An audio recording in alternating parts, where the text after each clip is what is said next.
The house became quieter in the mornings after the baby was born, but not completely quiet.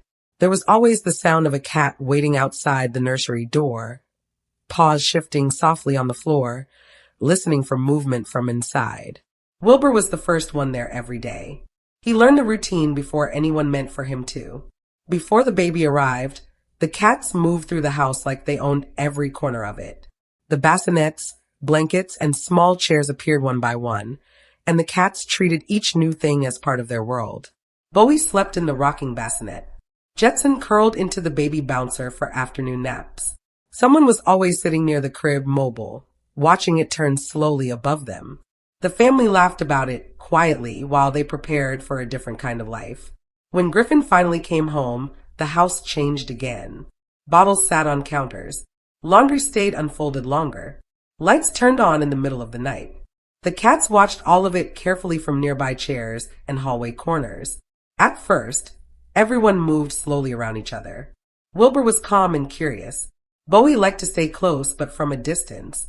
Jetson seemed mostly interested in warm blankets and quiet windowsills. Each cat adjusted in a different way. The family paid attention to every small interaction. Nothing was rushed. If a cat walked near the baby, they watched closely. If Griffin reached out too quickly, gentle hands redirected him. Then one morning, Wilbur heard the nursery door open. He slipped through the small space beside it before anyone could stop him. He ran straight to the crib and jumped inside with surprising confidence. But once he landed, he became careful again. Slow again. He rubbed against the baby softly and settled beside him like this had always been part of the morning. Griffin laughed immediately. After that, it became routine. Every morning, Wilbur waited outside the nursery door. As soon as he heard movement inside, he stood up and looked toward the hallway.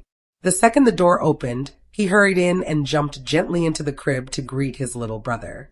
The family still stayed careful. They never left them alone together. They watched closely from nearby, especially during those early months when everything still felt new and uncertain. But the worry slowly became smaller. There were little signs first. Griffin learned not to pull tails. He began reaching out with open hands instead of grabbing.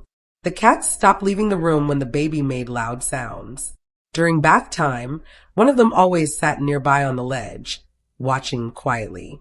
During playtime, there was usually a cat stretched across the mat beside him. When foster kittens came into the home, Griffin watched the older cats carefully. He copied the way they approached slowly and sat patiently. Sometimes he held out one finger just to let a kitten sniff his hand. The family noticed those moments more than anything else. Life settled into something steady after that. Mornings began with Wilbur in the crib. Afternoons meant cats sleeping near toy blocks and blankets scattered across the floor. Evenings ended with everyone gathered in the same room without much thought about it anymore. The house stayed full of movement, full of soft sounds, full of quiet company. Sometimes the family would look around and realize the adjustment period had already passed without anyone noticing exactly when it happened. The cats no longer treated Griffin like something unfamiliar. He was simply part of the group now. Trust rarely arrives all at once. Most of the time, it grows in small routines repeated gently over and over. If this small story made you smile, consider liking, sharing, and subscribing so more people can find these quiet moments too. We'll keep sharing the soft stories that happen every day, the ones that are easy to miss but stay with people for a long time.